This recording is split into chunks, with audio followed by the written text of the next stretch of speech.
1945. Pada bab 2 ini, kalian bisa lihat pada peta konsep. Jadi terdapat 4 subbab materi yang akan kita bahas pada pertemuan berikutnya.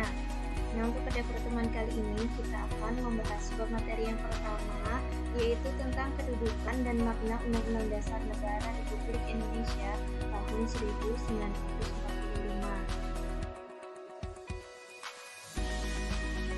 Nah, pada pertemuan kali ini diharapkan kalian mampu mendeskripsikan kedudukan pembukaan UUD Negara Republik Indonesia tahun 1945, lalu mampu mendeskripsikan hubungan pembukaan UUD NRI dengan proklamasi kemerdekaan, dan mendeskripsikan pembukaan yang memuat pokok kaidah negara yang fundamental.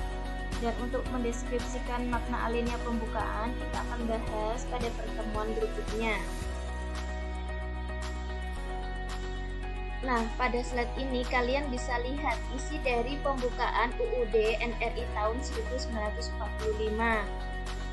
Nah, kalian bisa mencarinya di internet, di Google, terus kemudian kalian bisa lihat di buku siswa kelas 8 atau di buku UUD yang buku kecil itu. Nah, jika kalian kesulitan untuk menghafalnya, di sini saya punya rumus cepat buat sedikit memudahkan untuk menghafal dari isi alinea pembukaan UUD NRI tahun 1945. Nah, di sini saya singkat bedak BDAK. B adalah singkatan dari bahwa sesungguhnya kemerdekaan itu ialah hak segala bangsa dan seterusnya. D adalah singkatan dari alinea kedua pembukaan, A alinea ketiga pembukaan, dan K alinea keempat pembukaan. Jadi singkatan ini saya buat sendiri buat memudahkan untuk menghafal, untuk mengingat kembali setiap alinea pembukaan dimulai dari huruf B, D, A, dan K.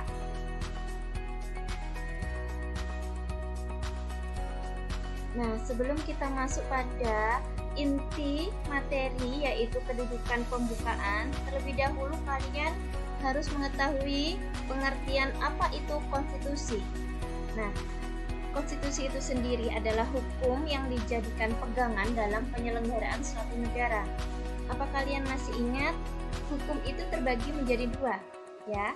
Hukum yang tertulis dan hukum yang tidak tertulis. Nah, hukum yang tidak tertulis itu salah satu contohnya adalah adat istiadat dan konvensi. Sedangkan hukum yang tertulis, nah ini salah satu contohnya adalah UUD Negara Republik Indonesia tahun 1945. Nah, sekarang kita masuk pada materi inti yaitu kedudukan pembukaan UUD NRI tahun 1945. Pembukaan UUD 1945 itu memuat rumusan dasar negara yaitu Pancasila. Di manakah itu?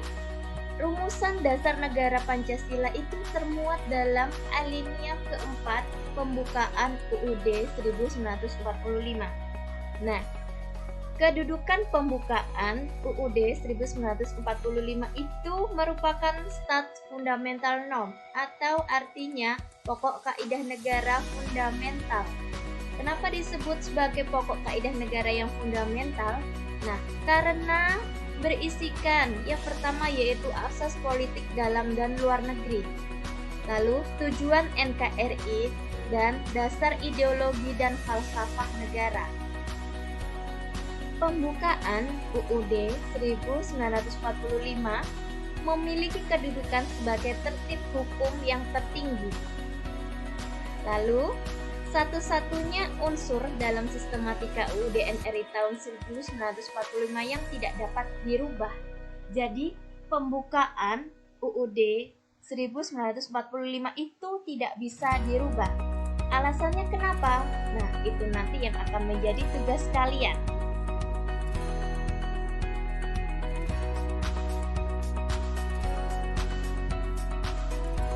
Nah, berikutnya ini tentang sistematika UUD NRI tahun 1945. Berdasarkan amandemen terakhir pada tahun 2002, UUD NRI tahun 1945 terdiri dari pembukaan dan pasal-pasal. Nah, hal itu ditegaskan dalam pasal 2 aturan tambahan yang berisikan bahwa UUD Negara Republik Indonesia tahun 1945 terdiri dari 2 bagian, yaitu pembukaan dan pasal-pasal. Nah, sebelum masuk pada materi selanjutnya, yaitu tentang hubungan proklamasi kemerdekaan dengan pembukaan UUD 1945, terlebih dahulu mari kita mengingat kembali pernyataan Insinyur Soekarno saat membacakan teks proklamasi kemerdekaan pada 17 Agustus 1945. Berikut simak videonya. Kami, bangsa Indonesia, dengan ini menyatakan kemerdekaan Indonesia. Hal-hal yang mengenai pemindahan kekuasaan dan lain-lain diselenggarakan dengan cara saksama dan dalam tempo yang sesingkat-singkatnya. Jakarta, 17 Agustus 1945, atas nama bangsa Indonesia, Soekarno, Hatta. Nah, setelah kalian mendengarkan isi dari teks proklamasi kemerdekaan, nah, tentunya kalian bisa mengingat kembali ya isi dari proklamasi kemerdekaan itu. Nah, isi dari proklamasi kemerdekaan itu memuat 2 hal pokok. Yang pertama, atau di kalimat pertama, yaitu tentang pernyataan kemerdekaan dari bangsa Indonesia dan tindakan yang harus segera dilakukan dengan pernyataan kemerdekaan. Oke, sekarang kita bahas di bagian pertama proklamasi kemerdekaan.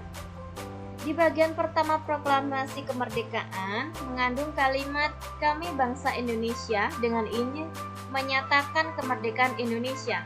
Nah, hal itu mendapat penegasan dan penjelasan pada alinea pertama sampai dengan alinea ketiga pembukaan 1945. Nah, dalam hal ini hubungannya, ingat-ingat bahwa bagian pertama atau kalimat pertama proklamasi kemerdekaan itu berhubungan dengan pembukaan alinea pertama sampai dengan alinea ketiga pembukaan UUD 1945. Dalam kalimat ini menegaskan kembali tentang kemerdekaan bangsa Indonesia sesuai bunyi naskah proklamasi kemerdekaan. Nah, di bagian kedua berisikan kalimat hal-hal mengenai pemindahan kekuasaan dan lain-lain diselenggarakan dengan cara seksama dan dalam tempo yang sesingkat-singkatnya. Hal ini menegaskan bahwa pembentukan negara Republik Indonesia yang berdasarkan Pancasila. Nah, ini pada bagian kedua proklamasi kemerdekaan atau pada kalimat kedua proklamasi kemerdekaan ini berhubungan dengan alinea keempat pembukaan, ya.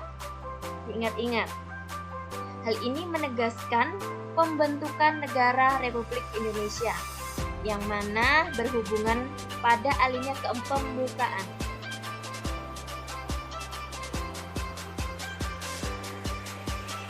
Oke, selanjutnya kita membahas tentang pembukaan itu memuat pokok kaidah negara yang fundamental. Nah, kenapa kok bisa disebut pokok kaidah negara yang fundamental? Nah, ini akan kita bahas. Sebelum itu perlu kalian ketahui bahwa Undang-Undang Dasar Negara Republik Indonesia tahun 1945 itu mengalami 4 amandemen. Yang pertama yaitu pada tahun 1999, amandemen kedua yaitu pada tahun 2000, amandemen ketiga yaitu pada tahun 2001, dan amandemen yang terakhir sampai sekarang yaitu pada tahun 2002. Ya, ingat-ingat. Nah, pada amandemen tahun 2002 ini, susunan UUD NRI tahun 1945 terdiri atas. Nah, tadi sudah dijelaskan pada slide sebelumnya, yaitu terdiri dari 2 bagian, yaitu pembukaan dan pasal-pasalnya. Ya, adapun pasal-pasalnya ini terdiri dari 21 bab, 37 pasal, 170 ayat, 3 pasal aturan peralihan, dan 2 pasal aturan tambahan. Nah, selanjutnya, pembukaan itu memiliki kedudukan yang lebih tinggi. Nah, lebih tinggi dari siapa? Lebih tinggi dari pasal-pasalnya. Ya, jadi kan tadi dijelaskan bahwa UUD 1945 terdiri dari 2 bagian. Yang pertama yaitu pembukaan dan yang kedua yaitu pasal-pasalnya. Jadi kedudukannya bagaimana yang lebih tinggi? Yang lebih tinggi adalah pembukaan UUD 1945. Kenapa bisa begitu? Nah, itu nanti akan menjadi tugas kalian, ya. Oke, sekarang kita lanjut kembali. Pembukaan merupakan pokok kaidah negara yang fundamental. Kenapa bisa disebut sebagai pokok kaidah negara yang fundamental? Nah, karena memenuhi syarat sebagai berikut. Yang pertama yaitu berdasarkan sejarah terjadinya, yaitu pembukaan UUD 1945 ditentukan oleh pembentuk negara, yaitu PPKI. Nah, masih ingatkah kalian? PPKI menetapkan UUD tahun 1945 itu pada tanggal berapakah? Nah, masih ingat? PPKI menetapkan UUD 1945 pada 18 Agustus 1945, ya.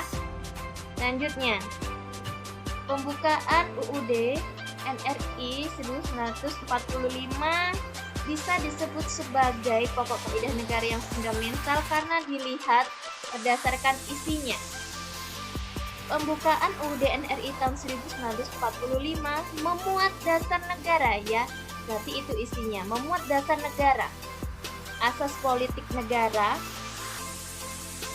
atau kedaulatan rakyat. Nah, ini nanti pada materi kelas 3. Dan yang terakhir yaitu tujuan negara. Kira-kira berdasarkan isinya ini terletak di alinea keberapa ya? Nah, itu nanti akan kita bahas pada materi makna pembukaan 1945. Dan yang terakhir, pembukaan menetapkan UUD 1945 adanya suatu undang-undang dasar negara.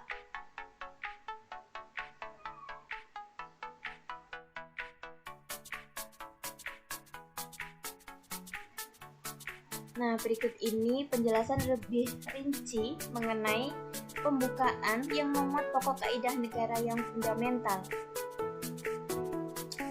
Memuat antara lain pokok-pokok pikiran yang diciptakan dan diwujudkan dalam pasal-pasal UUD, pengakuan kemerdekaan hak segala bangsa, cita-cita nasional, pernyataan kemerdekaan, tujuan negara, kedaulatan rakyat, dan dasar negara Pancasila.